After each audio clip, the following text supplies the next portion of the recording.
السلام عليكم ورحمة الله وبركاته. آديات بان هورت إذا السلام يا مركب ورا أصحابتي قالقة أنا وصاحبكينا ولكينا إنادركينا إنابتينا هالأبر كداية هالكذا يرسع التنوال كذا أول بان وكل مشينا الجلكة داية بالشدة دليرو أن هورتا حق بدن أوردر أو قصة لقى قرية وبهانتها عن waxaan idin hayaa aan idin soo fadhiistay aan idinkuna aad sugaysaan marka hore ku mahadsantihiin ku xirnaashaha channelka mar laba u dhex aan daadiyo oo qiso laga sameeyo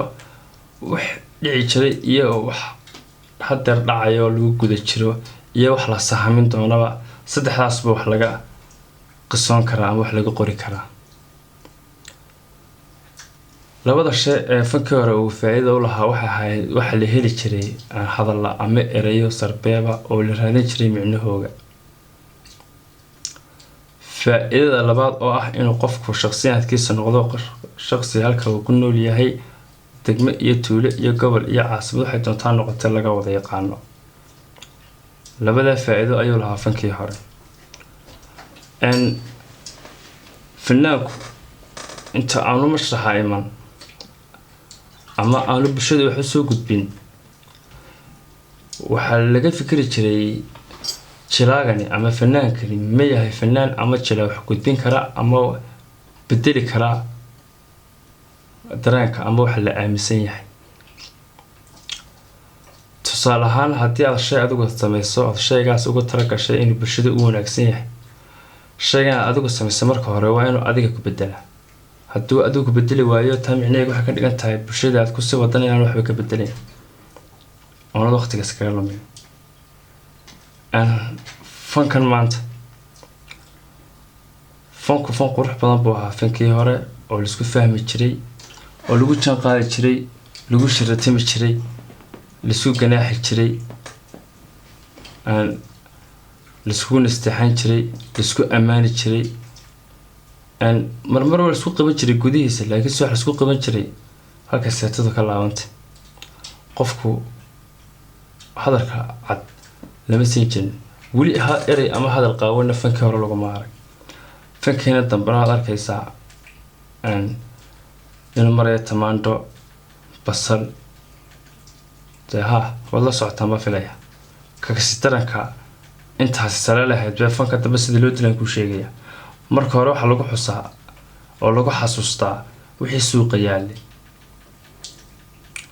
ee qof walba garanayay waxaanu fanaanka leeyahay ma yahay wax kugu cusub heesaad dhegeysanaysaa se adigu maxaad ka faa'iiday waa inay ku gelisaa dareen ah inaad waxa fahanto soo hesho adiguna aad sii gudbiso laakiin wax fankan daba wax dhaxalaan nimcaan ahaan uma hayo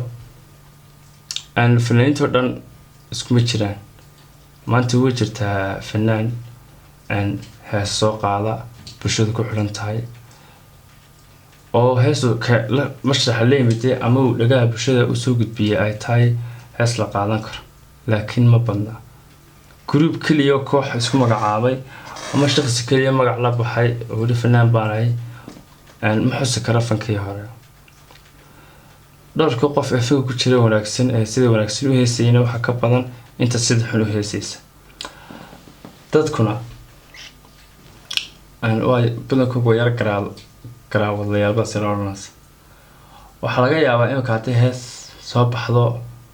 fun la dhaawacaan arkaa oo ku dhacay ceel jeer